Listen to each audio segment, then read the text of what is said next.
या ठिकाणी सर्वांना नमस्कार. आदिवासी विकास आयुक्तालय यांच्यामार्फत एक महत्त्वाचं या ठिकाणी पदभरतीचं पत्र आहे. यामध्ये ज्या स्टाफ नर्स आहेत त्याचबरोबर इतर बहुउद्देशीय कर्मचारी आहेत यांच्या नियुक्ती त्या ठिकाणी केली जाणार आहे. म्हणजेच या ठिकाणी 2025-26 आणि 26-27 या शैक्षणिक वर्षामध्ये म्हणजे 2 वर्षाच्या कालखंडासाठी 499 नर्स आणि 12 वाहन चालक व 60 शिपाई असे एकूण 571 पदे बाह्य स्रोताद्वारे भरण्यासाठी या ठिकाणी एका संस्थेला म्हणजे जी संस्था आहे छत्रपती शिवाजी महाराज स्वयंरोजगार सेवा सहकारी संस्था लिमिटेड नाशिक यांना या ठिकाणी सांगण्यात आलेलं आहे की तुम्हाला काय करायचं आहे तर 571 जी पदे आहेत ती बाह्य स्रोताद्वारे भरायची आहेत. मग त्याच्यासाठी अत्यंत महत्त्वाचं ज्या आश्रमशाळा आहेत त्या आश्रमशाळेमध्ये विद्यार्थ्यांच्या आरोग्याच्या वेगवेगळ्या समस्या असतात आणि त्या समस्यामुळे बऱ्याचशा विद्यार्थ्यांना त्या ठिकाणी म्हणजे आपला प्राण गमावा लागतो. त्यामुळं त्या ठिकाणी एक प्रशिक्षित त्या ठिकाणी नर्स असेल तर त्यामुळे बराचसा ज्या दुर्घटना होतात त्या दुर्घटना टाळल्या जाऊ शकतात. त्याच्यामुळे स्टाफ नर्स त्या ठिकाणी पद भरण्याचं शासनाच्या विचारात होतं आणि त्यानुसार त्या ठिकाणी आता कार्यवाही होणार आहे. तर शासकीय आश्रमशाळेत 499 नर्स पदे व तसेच क्षेत्रीय कार्यालयातील 72 बाह्य स्रोताद्वारे भरण्याकरता आदेश दिल्यापासून निविदेतील अटी शर्तीनुसार 72 पदे ही आयुक्त आदिवासी विकास कार्यालय व अप्पर आयुक्त कार्यालय आदिवासी विकास यांना तत्काळ उपलब्ध करून देणे बंधनकारक राहील.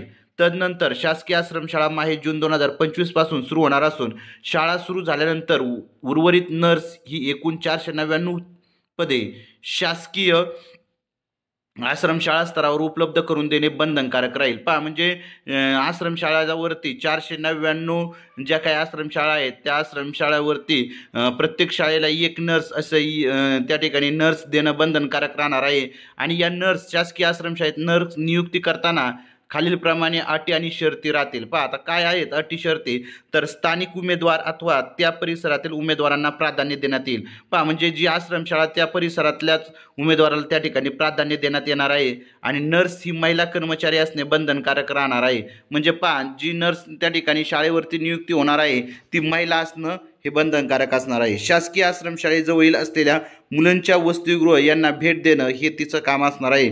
म्हणजे आश्रमशाळेतील मुलींची थोडक्यात आरोग्य तपासणी तिच्या आरोग्याची काळजी घेण्याचं काम या नर्सचं असणार आहे. नियुक्त केलेल्या कर्मचाऱ्यांना आयुक्तांनी निर्देशित केल्याप्रमाणे प्रशिक्षण पूर्ण करणे बंधनकारक राहील. म्हणजे ही नर्स नियुक्ती केली जाणार आहे त्या ठिकाणी आयुक्तांनी जे काही निर्देशित केलेलं प्रशिक्षण आहे ते प्रशिक्षण पूर्ण केलेलं असेल तरच तिची नियुक्ती त्या ठिकाणी होणार आहे. अप्पर आयुक्त नाशिक व ठाणे अंतर्गत असलेल्या शासकीय आश्रमशाळा 15 जून रोजी सुरू होतील अशा नर्सची नियुक्ती 1 जूनला करावी. म्हणजे 1 जूनलाच त्या ठिकाणी ठाणे आणि नाशिक या अप्पर आयुक्त कार्यालयात त्या ठिकाणी तिची नियुक्ती 1 जूनलाच करावी लागणार आहे.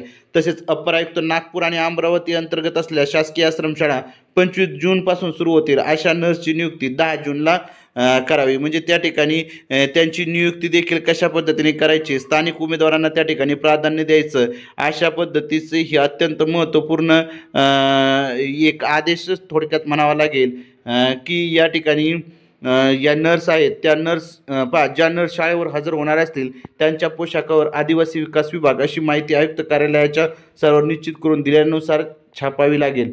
म्हणजे आदिवासी विकास विभागाच्या मार्फत त्या ठिकाणी या नर्स प्रत्येक शाळेवरती दिल्या जाणार आहेत. अशा पद्धतीचा अत्यंत महत्त्वपूर्ण माहिती त्या ठिकाणी आदिवासी विकास विभागाच्या आयुक्त लीना बनसोड यांच्या सहीनिशी त्या ठिकाणी त्या ठिकाणी आदेश करण्यात आलेला आहे. आता या ठिकाणी जर हे जे संपूर्ण पत्ता आणि पदसंख्या याची जर माहिती पाहिजे असेल तर ती त्या ठिकाणी खाली दिलेली आहे की नर्सची आदिवासी विकास विभाग अंतर्गत शासकीय आश्रमशाळा नर्स 499 आयुक्तालय आदिवासी विकास नाशिक वाहन चालक 4 बहुउद्देशीय कर्मचारी 20 अप्पर आयुक्त नाशिक ठाणे अमरावती नागपूर कार्यालय यांच्यामध्ये वाहन चालक 8 आणि बहुउद्देशीय कर्मचारी 40 असे 571 जी पद आहेत ते आदिवासी विकास विभागामध्ये भरले जाणार आहेत. आता या पदांची जी शैक्षणिक अर्हता आहे ती शैक्षणिक अर्हता देखील या ठिकाणी दिलेली आहे. आता आदिवासी विकास विभागांतर्गत शासकीय आश्रमशाळा स्टाफ नर्स त्यांना काय पाहिजे तर किमान पात्रता ANM डिप्लोमा उत्तीर्ण आवश्यक आहे. म्हणजे ज्या 499 नर्स भरायच्या त्यांच्यासाठी ANM डिप्लोमा उत्तीर्ण असणं आवश्यक आहे आणि स्थानिक त्या आश्रमशाळेच्या परिसरातील जी ती महिला आहे त्या महिलेला त्या ठिकाणी हे जी नियुक्ती आहे ती दिली जाणार आहे. त्यानंतर आयुक्तालय आदिवासी विकास नाशिक वाहन चालक आणि बहुउद्देशीय कर्मचारी वाहन चालकासाठी 4 चाकी वाहन परवाना असणं आवश्यक आहे आणि 10वी पास असणं आवश्यक आहे आणि बहुउद्देशीय कर्मचारी 4थी पास असणं गरजेचं आहे. अशा पद्धतीच्या या पात्रता देखील त्या ठिकाणी दिलेल्या आहेत आणि पदाकरता वयोमर्यादा 18 ते 45 असावी, म्हणजे 18 वर्ष ते 45 वर्ष या दरम्यान त्या ठिकाणी पात्रता असणं आवश्यक आहे. आता राज्यातील शासकीय आश्रमशाळेचे नाव आणि पत्ते म्हणजे या ठिकाणी काय असणार आहे या आश्रमशाळेवरती प्रत्येक आश्रमशाळेवरती एक नर्सची आवश्यकता असणार आहे. हे तुम्ही आश्रमशाळा पाहू शकता. नाशिकमधील आश्रमशाळा त्या ठिकाणी दिलेल्या आहेत. नाशिकचे जे तालुके आहेत ते इतर तालुक्यामधील सर्व आश्रमशाळा त्यांची नावं त्या ठिकाणी दिलेली आहेत.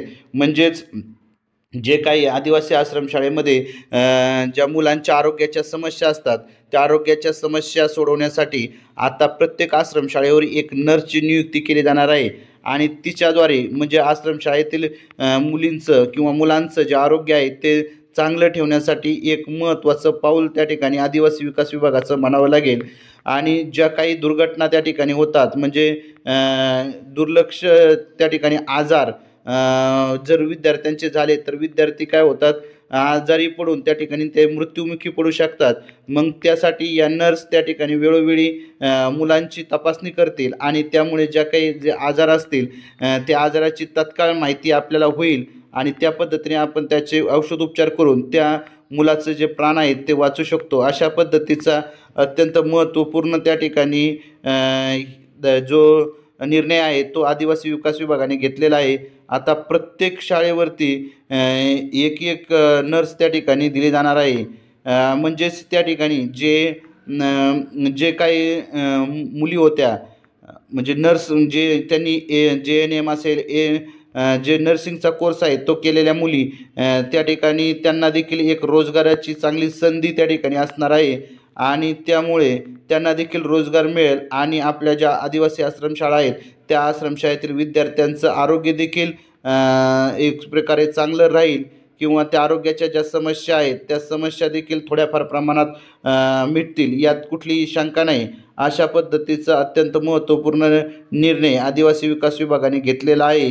म्हणजेच ह्या ज्या सर्व किती 490 जवळजवळ आश्रमशाळा आहेत आता आपण पाहत आहोत देवरी प्रकल्प गडचिरोलीमधल्या म्हणजे अशा 497 आश्रमशाळा 497 आश्रमशाळा या ठिकाणी एकूण अशा वर्धा प्रकल्पात 2 म्हणजे 499 टाफ नर्स त्या ठिकाणी भरल्या जाणार आहेत.